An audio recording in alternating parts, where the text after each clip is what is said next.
Surprise. I'll grab one.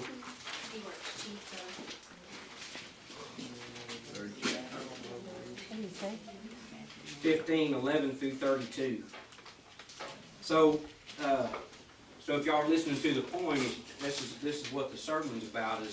Is the lost son. Y'all may think about the lost sheep and the lost coin. Well, we'll get to that. But if you get in the book and you spend time in it, go back a couple of chapters. Go back, not a couple of chapters, just go back one chapter and kind of read about the lost lamb and the lost coin. And I want you to know that you're different from those. You're not like the lost sheep and you're not like the lost coin. You guys are human. You guys know where home is. You guys can see the direction you need to head. Are you going down that road that you're on and think, well, I'm just going to keep on eating and I'm going to just stay right there like that coin. It just stays right there until somebody picks it up, right? Until somebody says, hey, here you are. You ain't just sitting there. You're not like the lost sheep that's just out in the pasture just wandering around and just don't want to come back up to the house. He doesn't care. If the grass is greener, he's going to keep jumping. If the grass is greener, he's going to keep jumping. And sometimes that's what we think about. The grass is greener, so we're going to keep on going. We think the grass is greener, so we're going to keep on going. In your study notes, there's a particular song, and y'all probably know it. The road goes on forever. You know that song? And the party never ends. Well, in that song, there's a guy in that song, right? And guess what? The party ended. Okay? So don't think that the road goes on forever, because it's going to end. And it's where did you go when you were out on that road? What did you do when you were out on that road? Okay? But I always want to let you know that if there's ever a place that you need to go, that you need to talk to, I can share my Lord with you, my God with you, no matter how big, how small the problems are. He's always waiting there, looking over the horizon saying, I know they're coming. I know they're coming. I know He's coming. And you feel it sometimes in your heart, and you're like, man, I want to go back, and I don't know what's going to happen. Hire me as a hired hand. That's what we're going to talk about. But He said, no, you ain't. You always got a home here. You're always with me. I'm always willing, right? All right, let's get started with this thing. Jesus tells the parable of the lost son. And Jesus continued, there was a man who had 2 sons. The younger one said to his father, Father, give me my share of the estate. So he divided his property between them. Not long after that, the younger son got together all he had, set off for a distant country, and there he squandered his wealth in wild living. After he had spent everything, there was a severe famine in the whole country, and he began to be in need. So he went and hired himself out to a citizen of that country who sent him to the fields to feed pigs. He longed to fill his stomach with the pods that the pigs were eating, but no one gave him anything. When he came to his senses, he said, how many of my father's hired servants have food to spare, and here I am starving to death? I will set out and go back to my father and say to him, Father, I have sinned against heaven and against you, and I am no longer worthy to be called your son. Make me like one of your hired servants. So he got up and went to his father, but while he was still a long way off, his father saw him, and he was filled with compassion for him. He ran to his son, threw his arms around him, and kissed him. The son said to him, Father, I have sinned against heaven and against you, and I'm no longer worthy to be called your son. But the father said to the servants, Quick, bring the best robe and put it on him. Put a ring on his finger and sandals on his feet. Bring the fattened calf and kill it. Let's have a feast and celebrate. For this son of mine was dead and is alive again. He was lost and is found, so they began to celebrate. Meanwhile, the older son was in the field. When he came near the house, he heard music and dancing. So he called one of the servants and asked him what was going on. Your brother has come, he replied, and your father has killed the fattened calf because he has him back safe and sound. The older brother became angry and refused to go in, so his father went out and pleaded with him. But he answered his father, Look, all these years I've been slaving for you and never disobeyed your orders. Yet you never gave me even a young goat so I could celebrate with my friends. But when this son of yours has squandered all your property with prostitutes and come home, you kill the fattened calf for him? My son, the father said, you are always with me, and everything I have is yours. But we had to celebrate and be glad, because this brother of yours was dead and was alive again. Man, sometimes we can't see because of our own selfish desires. We can't see what's waiting ahead for us. We don't understand that. When I'm reading this, it talks about two different ideals. And I'll have to say this so that at the end you'll understand, right? And back in these days, in my studies, it's whenever the father dies, the estate goes to his children. Well, the larger estate, the younger son only got a third. So the father kind of said, okay, well, I'll go ahead and divide it so I can retire, so I can just kind of help y'all manage the property, right? Well, then the younger son only gets a third, and the older son gets all the other, right? He gets the larger amount. Okay, think about that when you're thinking about this story. So the younger son, what? He just wanted the money and run, right? He just wanted to, hey man, I'm tired of living under Dad's house. I'm tired of following his rules, and you just give me what's mine, and I'm, hey Dad, I'll be better for it, to believe me, right? But then he gets all his money, and he hightails it out of town. He doesn't think about anything else. He's so selfish in his wanderings that he just wants his money and he wants to go after it. Well, what I'm saying is there's different ideals. The father didn't have to pass. So he could have been like, no, you just do what I'm telling you to, and if you want to make it, you go out there. Some of us have been in them shoes, right? Oh, you want to make it on your own? There's the road. Hit it. I've got you a truck. At least I pay for the truck, and I'll go out there and go to work, right? Instead, he was like, hey, I can retire. I can watch these boys work this land, and man, that'd be a good feeling. But then one of your boys gets up, and his ideal is, I don't want to stay here. I'm going to take that money, and I'm going to go have fun. When I'm reading this, I've got two older brothers and an older sister. And sometimes I think that me and my brother were kind of like this brother. We didn't get any money, but we just found the highway real fast, right? And we spent everything we had. Didn't have nothing, had nothing to show for it. And there was probably times that we were wondering and we were spent. What I put down here in 13 and 14, no longer after that, the young son got together all he had. That's what me and my brother got together all we had. And believe me, I've been to Canada, I've been to Mexico, I've been almost every state in the United States, just wandering and wondering. And going about my own business, living the life Mitch had in store for him, and didn't have any cares about where Mom was at. She was okay. If she didn't, I don't know how we get in touch with each other sometime soon. Right? My oldest brother was taken care of. My sister was taken care of. I had nothing to worry about. Just me. And began to be in need. So he went and hired himself out to a citizen in that country who sent him to the fields to feed pigs. When I look back when I was younger, I think about the jobs that I've had. And I just took a job just because it was a job, right? I had to have money because I had to have Friday nights and Saturday nights. I didn't have Sunday mornings. That was time to watch Tombstone and relax on the couch. I'm serious. That's what it is. That's what it was. That's what it was. I didn't, our rent was little or nothing.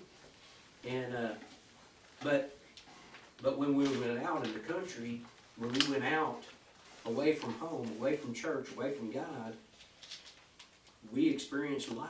We experienced things that I can stand up here, and if somebody's going through something, I can say, I've been there, done that. I spent the night there. I've been in that position. I've been in a dark place sometimes, and I got through it with God's mercy. Because I was talking to somebody, and there's probably some things that I probably shouldn't have made it out of alive, but I did, because God wanted me to stand here and say, I want you to be a witness for me. I want you to talk about me and how I got you through that. I told somebody this day, I was thinking about that song, Frank Sinatra, I Did It My Way, and I go, I didn't do it my way. Every time I thought about doing something, I'd go, well, no, what should I do? Instead of going and going out with my friends, I needed to stay home. Instead of drinking that cold beer, I needed to drink a Dr. Pepper. Instead of chasing all the girls, I need to chase one. Instead of having one girl and having three other on the side, I just need to be committed to one. Right? Now look at this is me. Having church in my hay barn. And the blessings that come to me because I didn't do it my way, I did it God's way. Amen. So if you're going down and you're spent, and you're tired of where you are and wanting something to fill the void, think about this for a minute. You're not like the sheep and you're not like the coin. You're a human being and you have the opportunity to find God, to find the Father, to find the Shepherd, to go in, not just to this Cowboy church, another church. There's plenty out there. And it doesn't even matter what they say as long as you're wanting God to fill you in the heart. Right? It doesn't matter what they say. They may say something off the wall, but if you're really focused on God, it's right here. And you're going to go, I got that. I just heard that. That's great.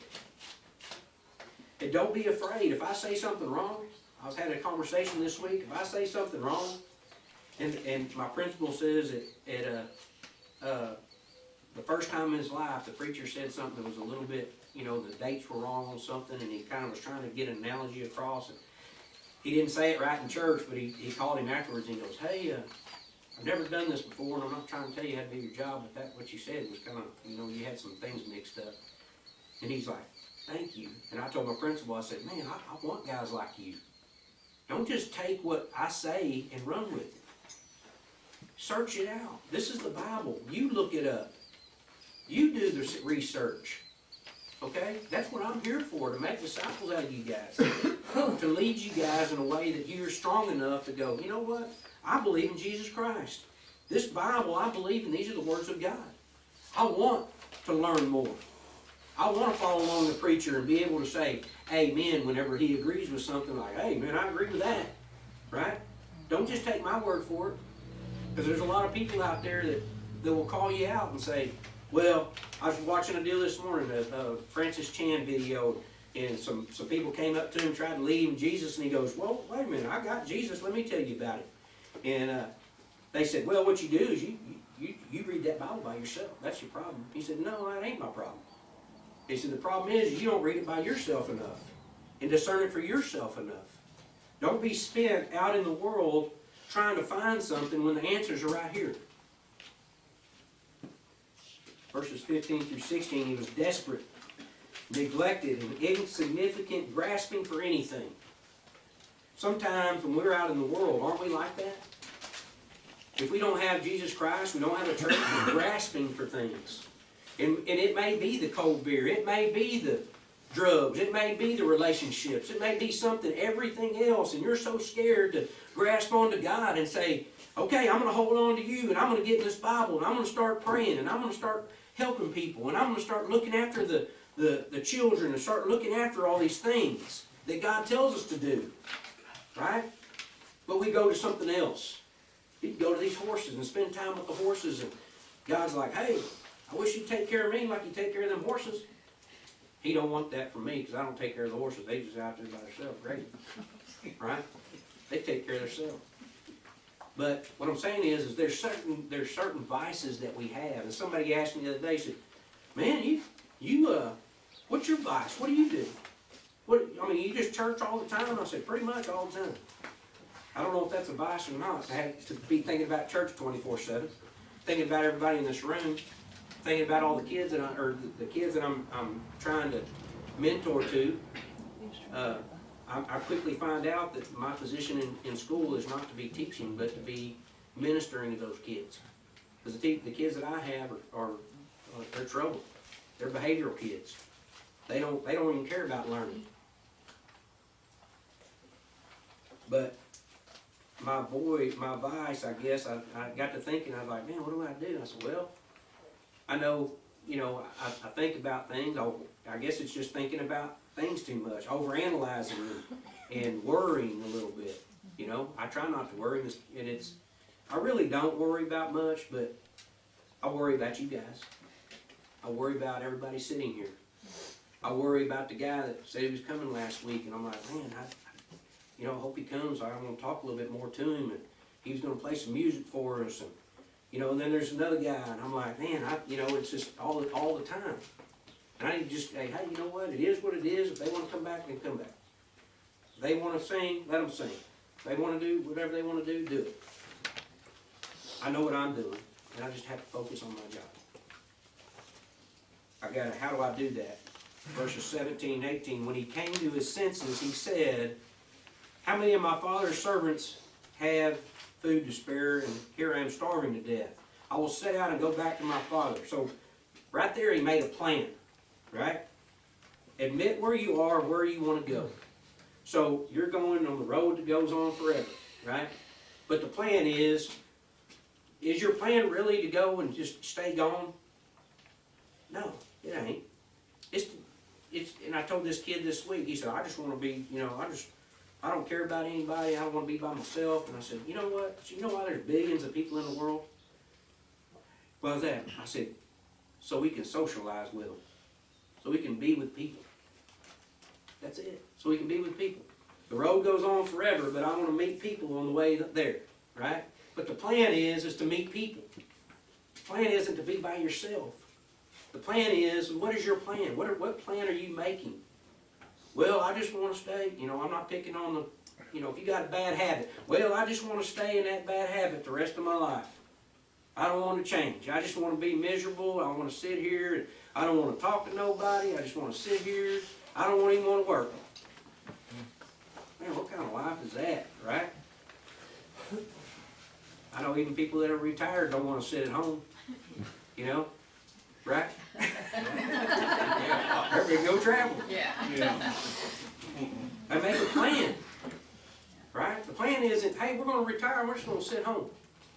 Even the father said, hey, I'm going to go ahead and do that, and he's kind of saying, well, I'm just going to kind of watch after you guys and manage from a distance, right? Make a plan. Make a plan to go, okay, where do I want to be in 5 years? I tell my son who's a freshman this year, where do you want to be when you graduate? I know it sounds early, but you better have a plan in store. Because if not, 5 years going to come down the road and you're going to be like, I don't know what to do. Not my kids. They're going to have a plan, right? They are going to have a plan. I tell the kids in the classroom, you might be here right now, you're not promised another day, but the plan is to share Jesus Christ. The plan is to turn your life around for Him. The plan is to find another something that fills the void in your life. Not the wild living, not the wild life, not the late nights, but the early Sunday mornings. To say, man, I want to be in church this morning. I'm going to figure out something good. It's going to speak to my heart this morning. Admit where you are and where you want to go. And then verse 21, okay? So what he said was, I'm gonna say to my father, Father, I've sinned against heaven and against you, and I am no longer worthy to be called your son. Make me like one of your hired servants. Right? In verse 19. But we're on 20 and 21. So he got up and went to his father, but while he was still a long way off, his father saw him, and he was filled with compassion. He ran to his son, threw his arms around him, and kissed him. The son said, Father, I've sinned against heaven and against you, and I'm no longer worthy of being called your son. Stop. All right? He didn't get to finish what he was saying. He didn't get to say, make me one of your servants. The father said, come here. I ain't got time for that. You come here. Right? He didn't have time for him like, man, I see my son way out there. Guess what? You know what? I'm not going to wait for him to come to me. I'm going to go to him. I'm going to go start walking. I'm fixing to jump over the fences, and I'm going to see my son. I'm going to meet him halfway. Right? Isn't that where God is? Right? He sees you, and He sees you going. The road goes on forever. Right? And He sees you, and He's like, okay, come back. And you made a plan. You made a plan to turn your life around. And when you turned around, God's right there, and you see Him running. He's like, meet me halfway, guys. Meet me halfway. I'm coming to you. All you got to do is come to me. Right? And He meets you halfway. The return home. The Father is compassionate in waiting. That's how Jesus Christ is. If you're trying to understand this story, this is about the son that's lost. There's another son that's being obedient. And I'll tell you the story why I told you about the 1/3 and the 2/3, right? Or whatever it is. Because the one son was here. The one son was running. But the father was with the son here. And the father's waiting on the son to come to him. And he says, hey, I forgive you. That's okay. As long as you made a plan to come back to me. Make a plan to change your life around for me. For the Father to come do me and to be saved. Right? I told you they were good. They're returning home. They're the prodigals. Verses 23 through 24. But the father said to his servants, I'll go on to 24. Let's bring the fattened calf and kill it. Let's have a feast and celebrate. For this son of mine was dead and is alive again. He was lost and is found. So they began to celebrate. A celebration. Man, it's so nice to see somebody be baptized. To lead somebody to say, do you admit that you sin and you believe that Jesus Christ died for that sin?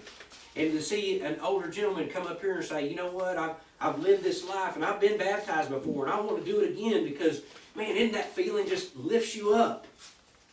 When you know God's saying, hey, I'm right here. I want to be the one to cleanse your heart. I want to be the one to embrace you and hug you and give you a kiss and say, welcome home. And we should celebrate that fact. And when I'm talking about walking around and you're like, well, this day is so difficult. Just remember there's people out there that ain't got the day. They don't have the chance to work. They don't have the chance to have a relationship. They don't have a 3-course meal. They don't have all the things that you're moaning and groaning about. Okay? Celebrate. Verses 25 through 27. Meanwhile, the older son was in the field. When he came near, he heard music and dancing. So he called one of the servants and asked him what was going on. Your brother has come, he replied, and your father has killed the fat calf because he has him back safe and sound. A responsible servant. What do I deserve? Right? That's what he's asking. Sometimes we see that, and I'm like, you know, we see somebody or somebody that's doing real well, and they're like, man, you know, I've been going to church, I've been praying, I've been doing these things, I've been working hard, I've been obedient, and I just can't seem to get ahead. Well, man, you've been working hard, and you've got all the things that you have, and you're not dead, and you're not dying, and you're not, you know, but this guy's over here partying, he ain't got nothing. Sometimes, what do I deserve? This guy doesn't realize, the older son that got 2/3, he got more, he has more. What is he jealous about? Well, he only got 1/3 and he wasted all it. Well, good thing he didn't have 2/3 and you only had 1/3. Right? And sometimes we got to look at those things. We're so blinded by material things sometimes that we can't understand why so-and-so's got something better. Well, he's got a bigger debt than I do. Believe me, I know these things. I mean, there's things that we need around the little ranch here. But it's just being persistent and being prayed up and pray specifically about the needs. And I'll be honest with you, I want to see this church grow up. I want to see the chuck wagon get done. I want to see the buildings get built. And I want to see all these things. And it ain't about me. Because I have a house. I have this Bible. I have all the things that I need in life. And I don't need this ranch. I can get a house over my head. I can get a tent and live in a tent. And I'll be just as happy. You know, but God said, hey, you're working for me. You need this place. Right?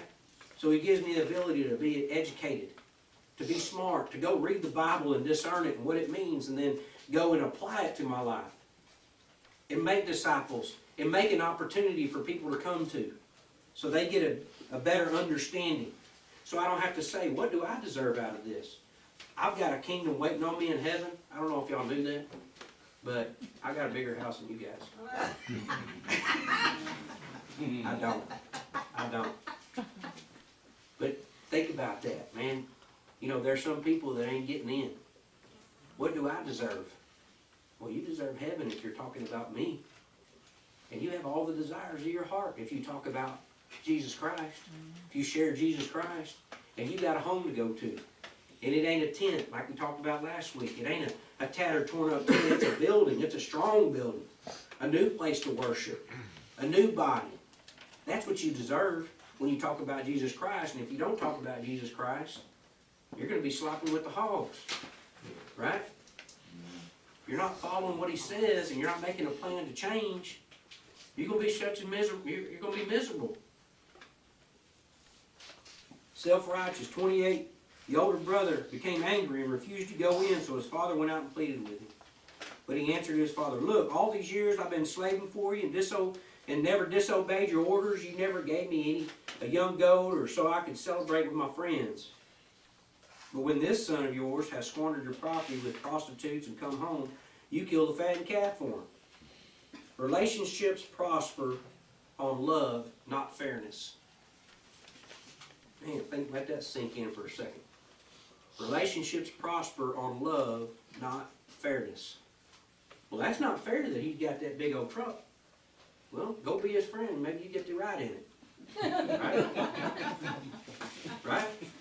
And ain't that guy got a man. His horse is phenomenal. Well, go be his friend and love on him a little bit, and you might get the rope off of it. Right? You might get to acquire some of those things and see what it's like. And that guy might be like, "Man, I'm broke this week and I can't afford to feed that $10,000 horse. Well, let me love on you a little bit. Let me go buy you a bag of feed. What do you need? What do you think's going to happen when you do that?" Well, my truck's broke down. Here's a good example. I don't have a big truck to haul a trailer. I can't just call anybody that I don't know and go, "Well, you got a big truck. I need you to come out here and haul this trailer for me." No, I don't know you. Right? But if I gain a relationship, then the guy says, "Man, you need some help?" "Yeah, I do." "You got a truck?" He knew what the church needed. I'm talking about this man right here, Jesse. He's our truck wagon leader. He's one of the leaders of the church. Hey, he saw a need and said, "Hey, you know what? I'm smart enough. My daughter needs a truck. I love my daughter. I'm going to give her this truck. I'm going to go buy me a new truck because the church needs a truck and I can help the church out." Right? You see how love works? It's relationships prosper on love, not fairness. There's a lot of things in life, they're not fair. You don't think they're fair. Right? Why does this guy have all them things? This guy's a musician. He don't ever talk about God. And he's got $1 million house. And you know the responsibilities that come with being a millionaire? You got a lot of people you can't trust. You know? And if he doesn't talk about God, he still ain't going to have the eternity. He still ain't going to have the mansion. So, I don't worry about that. That's his responsibility to deal with all that. He's got to trust his attorney. He's got to trust the attorney that's watching that attorney that's watching that attorney. And he's got to pay them all. And you know, and if his record flops, guess what? He ain't got no more attorneys. Right?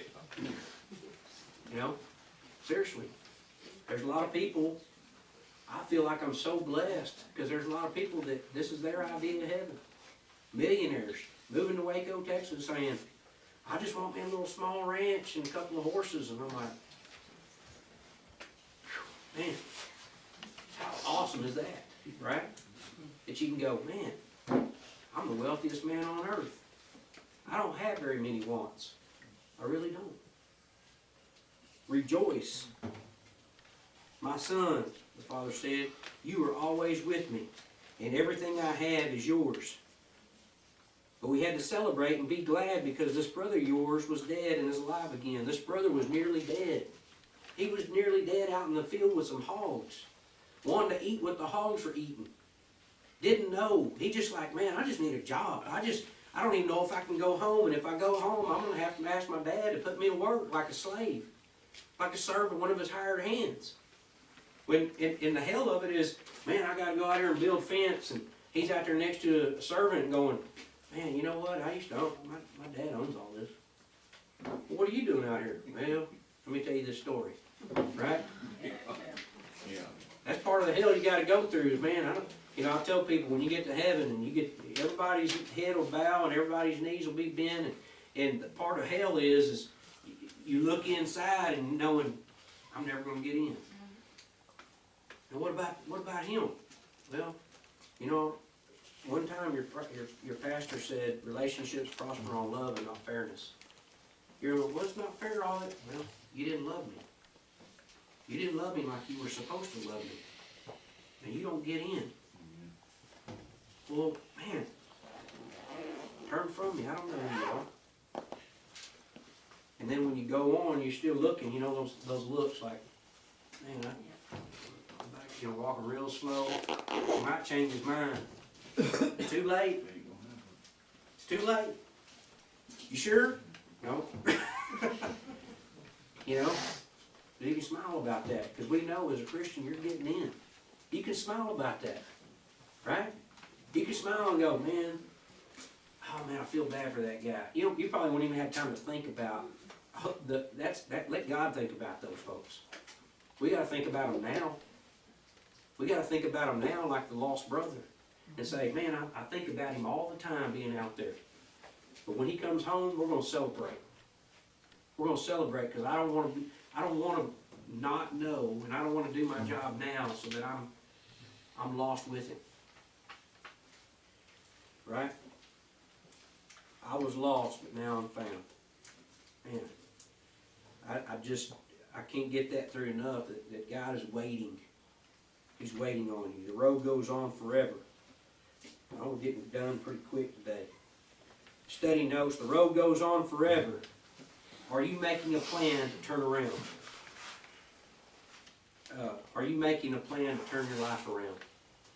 What road are you on? Not the real road, but what road, what habit, what hardship are you going through to say, you know what, I need to turn this around. I need to do things differently. I need to do whatever I've been doing in the past and do the opposite because what I'm doing now ain't working. I've got to do something different. And you don't know what that is yet until you turn around and start looking and start reading and going, man, I'm just like him. What did he do? Well, first of all, he humbled himself. He said, you know what? I'm down here. I'm almost dead. I got to humble myself in front of my dad and go, you know what? I'll do whatever it is. I don't care. Just as long as I can be home with you. Right? It's being humbled. Humble yourself and whatever it is and go, you know what? You got to lose the pride. You got to lose the machoism and say, you know what? I'm really struggling and I need Jesus in my life and I got to do things different and if whatever I got to do, but I've got to make it to church. Whatever I got to do, I've got to get me a new Bible. I've got to invest in Jesus Christ. Don't invest in church. Invest in Jesus Christ because when you do, then all of a sudden your relationships are going to flourish. Your job's going to flourish.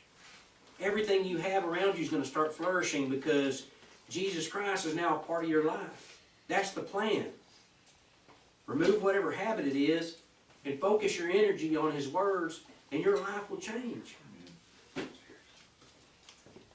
You have the wheel unlike the sheep in the coin. So if you go back to 15, 1 through 7 and 15, 8 through 10. So this week, I encourage you to read those other two verses.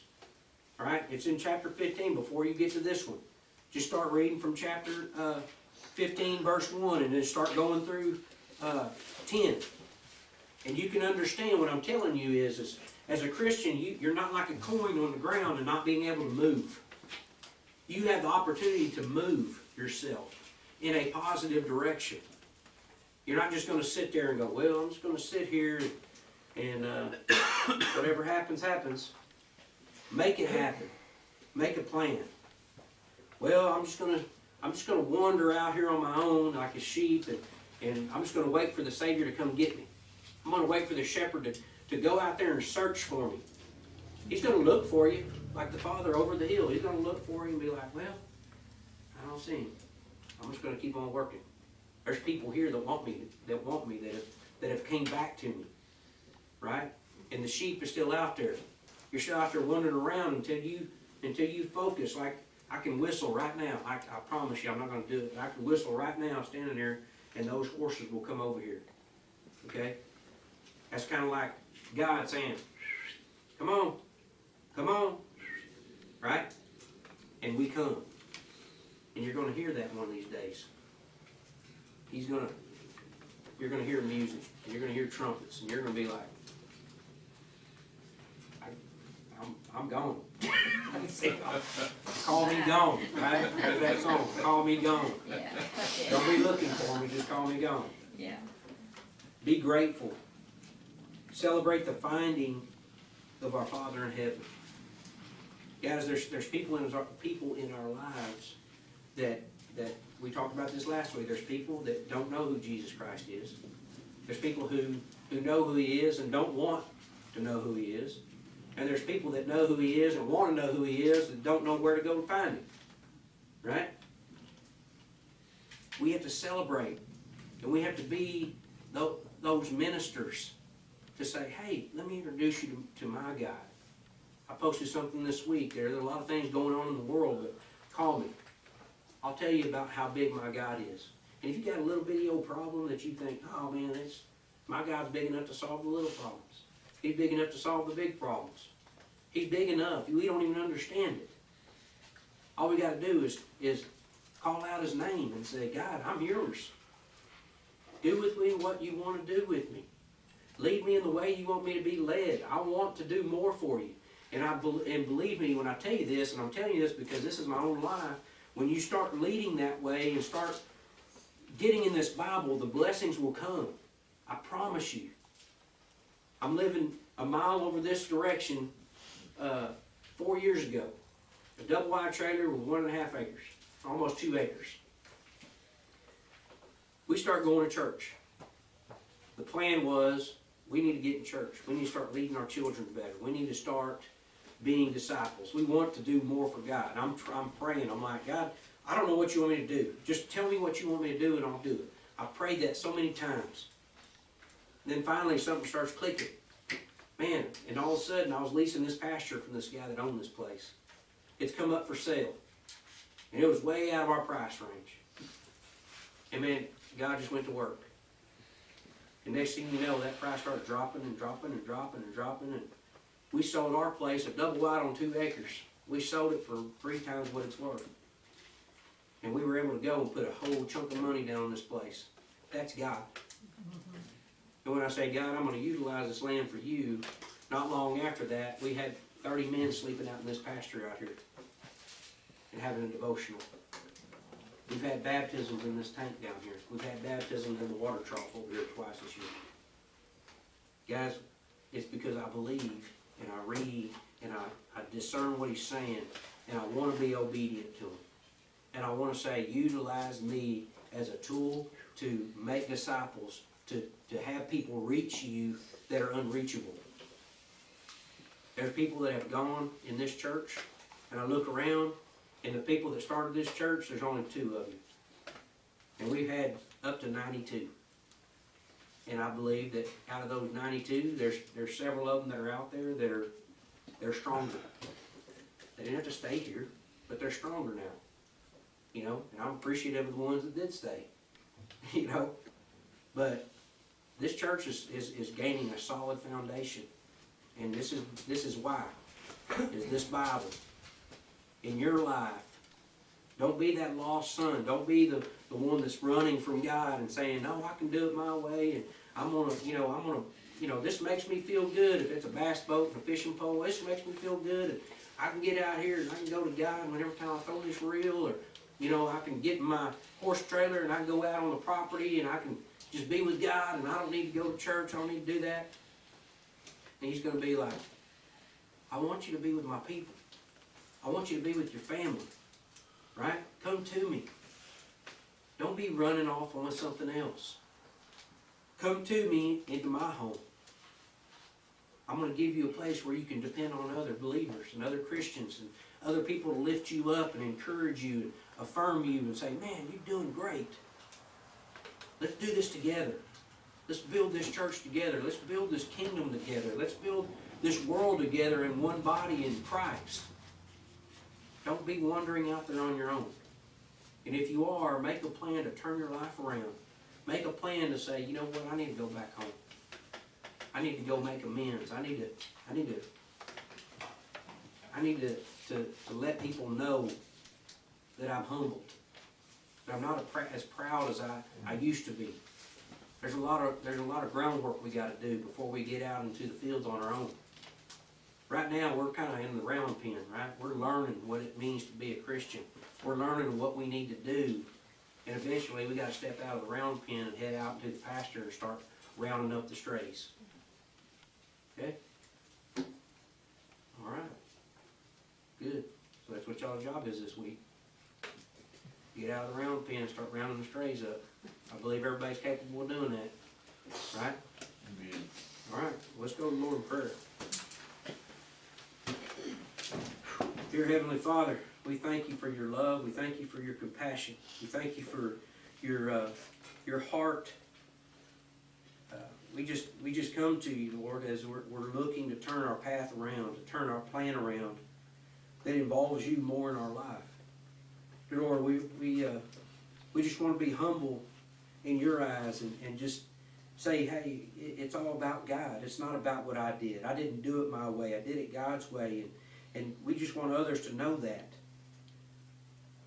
Dear Lord, we want you to be present in our lives and just speak to people around us. Dear Lord, we're searching for you, and we may go the long way around, but we want to come back to you and make that path straighter. Make it more evident where you are so we can come find you. Dear Lord, you don't have to go searching for us. We need you to shine your light, dear Lord, so we know where you're at and we can be amongst you and amongst other believers. Lord, I love you. I thank you for all the people here. I pray for the people that aren't, the people that are traveling, the people that aren't in these seats that have been here before. I pray for these folks. Dear Lord, that they may receive your message wherever they're at in this world. Lord, I love you. I thank you for being in this place. And I thank you for your Son, Jesus Christ, who died for me. And it says, his name I pray. Amen. All right. Love's gonna live here. Love's gonna live here. Love's gonna live here again. No more loneliness, only happiness. Love's gonna live here again. God is great. All the time. All the time. Amen. All right. Thank y'all.